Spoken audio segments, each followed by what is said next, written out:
Muchas veces nosotros consideramos que nuestra personalidad es tan intocable, pero tan intocable, que nadie puede decirnos a nosotros nada. Nadie puede pretender corregirnos a nosotros nada. Nadie puede intentar enseñarnos a nosotros nada. Simplemente el mundo de hoy defiende de una manera tan absolutista la libertad, la identidad, el dejar hacer, el placer, que cualquier cosa que a uno hoy se le diga, se le corrija, se le enseñe, es considerado como un atentado a la propia personalidad. Las cosas se han puesto tan difíciles, pero tan difíciles, que hoy a todo le llaman fobia. Si usted corrige algo a alguien, le acusan de odio. La corrección hoy es tildada de odio. Y eso ha llevado a que muchas personas callen, que muchos padres teman corregir a sus hijos, tratar de enderezar la vida de sus hijos. Y eso nos está llevando a nosotros a un descuadre y a un desorden absoluto de nuestra personalidad, que se vuelve incontenible y en donde finalmente nosotros terminamos haciéndonos daño y terminamos haciendo daño a las personas que están a nuestro lado.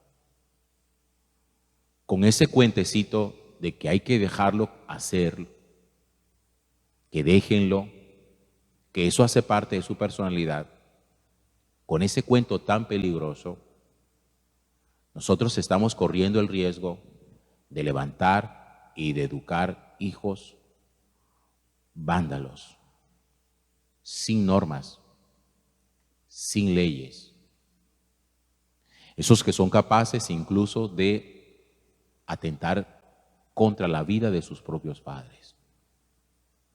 Todo porque en algún momento no hubo corrección. Predicar hoy no es fácil, no es sencillo, porque todos nosotros en el fondo quisiéramos una predicación, una enseñanza de la Sagrada Escritura muy melcochuda. Melíflua es la palabra, dulzarrona, como que todo lo deje intacto, que nada nos incomode, que nos digan a nosotros que todo está bien, que todo está bien. Como nos han enseñado que Dios nos ama así como somos. Uno dice, pues si Dios me ama así como yo soy, ¿para qué tengo yo que corregir mi vida? Dios me ama así. Dios nos ama a nosotros, eso es verdad. Pero Dios quiere corregir nuestra vida.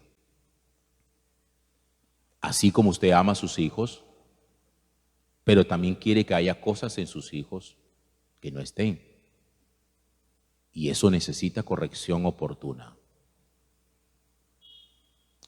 Predicar no es sencillo, porque el apóstol San Pablo dice que el evangelio es escandaloso.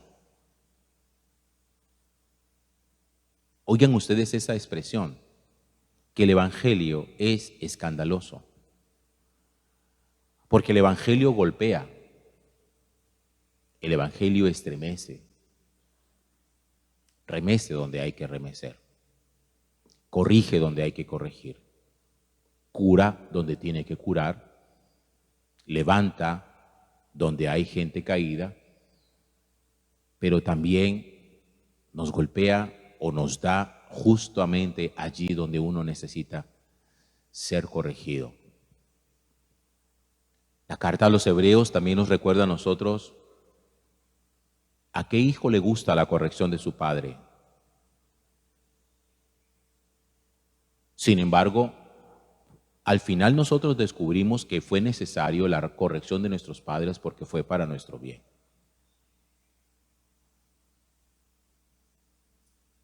¿Cuántas veces nosotros quisiéramos una predicación que nos dejara a nosotros intacto, que no nos desacomodara, que no nos obligara a hacer un éxodo, que no nos metiera al desierto, que no nos llevara como Dios llevó a Abraham a salir de su tierra y emprender un camino, que no nos llevara de la esclavitud al desierto, sino de una vez de la esclavitud a la tierra prometida, sin pasar por el desierto. De seguro todos quisiéramos que así fuera. Pero resulta que eso no es posible de esa manera. Por eso la palabra de Dios en muchas oportunidades vamos a encontrar que es incómoda, que fastidia. Utilizo nuevamente la palabra del apóstol San Pablo, que es escandalosa. Porque la palabra de Dios es escandalosa. La primera lectura de hoy del libro de Jeremías en el capítulo 18, Jeremías hace una reflexión en torno al sentir de la gente alrededor de su predicación, de su ministerio profético. Acuérdense ustedes que Jeremías es tal vez uno de los profetas más incisivos, más fuertes contra el pecado de Israel, de los más duros, porque la predicación de Jeremías se presenta justo en una época en que el pueblo vivía en una situación idolátrica tan extrema y en una situación de pecado tan extremo que se necesitaba un profeta muy fuerte en su palabra. Tan fuerte que el Señor se lo advierte a él y le dice: donde yo te mande tú irás, no les tengas miedo. Y lo que yo te mande, tú dirás, no les tengas miedo. La predicación de Jeremías era tan densa, tan fuerte, que fíjense lo que la gente que le escuchaba a él decía: tramemos un plan contra Jeremías. No nos faltará la ley del sacerdote, ni el consejo del sabio, ni la palabra del profeta. Tramemos un mal contra él. Pero tranquilos, que eso no nos van a faltar predicadores. Pero eso sí, necesitamos deshacernos de este. Vendrán otros que no sean tan fuertes, que no sean tan duros, que no nos hable así como nos habla él. Seguiremos teniendo sacerdotes, seguiremos teniendo sabios, seguiremos teniendo profetas. Pero este profeta vamos a tramar contra él. Y en el plan estaba, sigue diciendo el libro de Jeremías, vamos a hablar mal de él y no hagamos caso de su palabra. ¿Cuál era el objetivo de hablar mal de Jeremías? Hacerle perder fuerza a su predicación. Porque cuando se habla mal del predicador, aunque lo que el predicador diga sea verdad, ya su enseñanza pierde fuerza. Porque la gente dice: miren, ese que está allí predicando, ¿de qué viene a hablar si ese no tiene autoridad moral para decirnos lo que nos está diciendo? Aunque sea cierto lo que está diciendo. Porque fíjense que ese que está allí predicando hace esto y esto y esto y aquello y lo otro. Y la gente, cuando se habla mal de alguien que predica, dice: yo a ese no le paro bolas, no le presto atención, porque ese es más mala gente que yo. La calumnia, la difamación, busca hacer perder fuerza en la predicación. Y esa era una de las artimañas de ellos para poder quitarle fuerza a la predicación de Jeremías. Hablemos mal de él y no hagamos caso de su palabra, no hagamos caso de sus profecías. Por eso cuando uno siente que alguien le dice algo a uno para corregirlo, uno inmediatamente busca cómo contradecirle, buscándole su propia debilidad moral. Y uno inmediatamente dice: pero tú qué me vienes a enseñar a mí, tú qué me vienes a corregir a mí, si tú eres peor que yo. Con eso ya uno está diciéndole a la otra persona Lo que tú vienes a decirme, lo que tú vienes a enseñarme, lo que tú me vas a corregir, a mí no me interesa. Porque nosotros no quisiéramos, y más hoy que antes, que nadie nos corrigiera nada. Que hoy se hable del adulterio, por ejemplo. Acuérdense que cuando Juan Bautista habló contra el adulterio, a Juan Bautista le costó eso la vida. Que hoy se hable del adulterio, que se le diga a alguien, mira, estás en una situación de adulterio. El otro lo mínimo que dice, ¿y a ti eso qué te importa? No te metas en mi vida. Es mi vida. Yo hago con mi vida lo que a mí me da la gana. Pero el problema es que la persona a la que se le corrige pretende ser creyente. Dice que es creyente. Pero quiere vivir como le da la gana. No busca vivir como Dios dice que hay que vivir. Porque cuando una persona no es creyente, yo siempre le he dicho, viva como quiera. ¿Cuáles son sus parámetros que regulen su moralidad o su ética? Ya los buscará en otro lado. Pero cuando uno es creyente, los parámetros que rigen nuestra ética, nuestra moralidad, son los del Evangelio.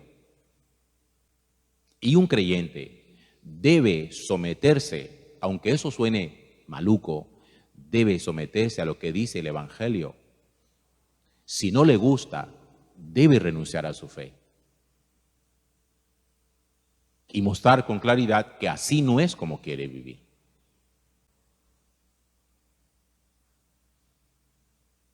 Por eso predicar no es sencillo. Enseñar no es fácil.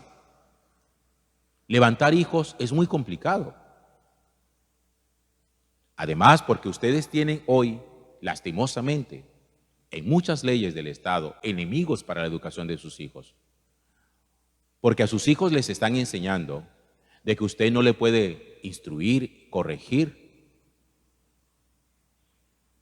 Porque inmediatamente saca los derechos. Te voy a demandar, y lo demanda usted ante el bienestar familiar. Porque usted un día le corrigió. Y no estoy hablando de que usted le golpea. No estoy hablando de eso. Estoy hablando de que un día usted quiere poner orden en su casa y el pelado argumenta en bienestar familiar que usted le está quitando el derecho a la libre expresión y al desarrollo de su personalidad.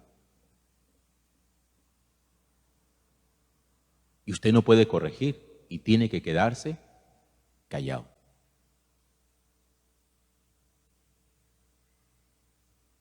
¿Usted cree que es fácil hoy enseñar y corregir y predicar?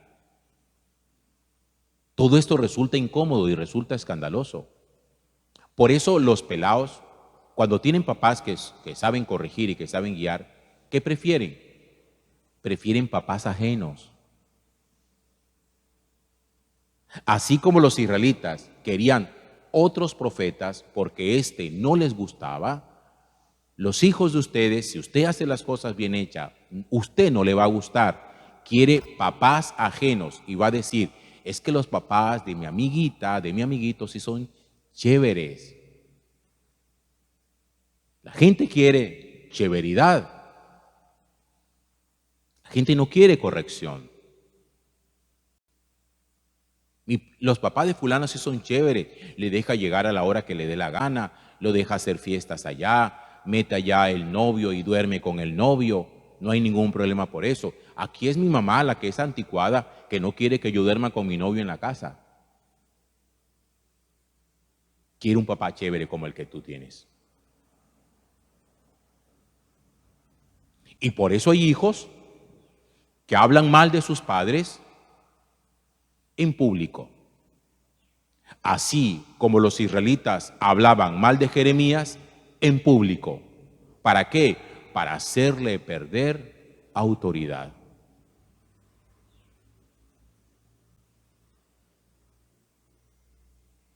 Esto es un asunto sumamente delicado. Y donde uno necesita tener firmeza sin violencia, convicción sin extremismos, pero convicción, claridad en las ideas, en las actitudes. Eso es lo que a uno le permite poder navegar seguro hacia un buen puerto. Gloria al Padre, y al Hijo, y al Espíritu Santo, como era en el principio, ahora y siempre, por los siglos de los siglos. Amén.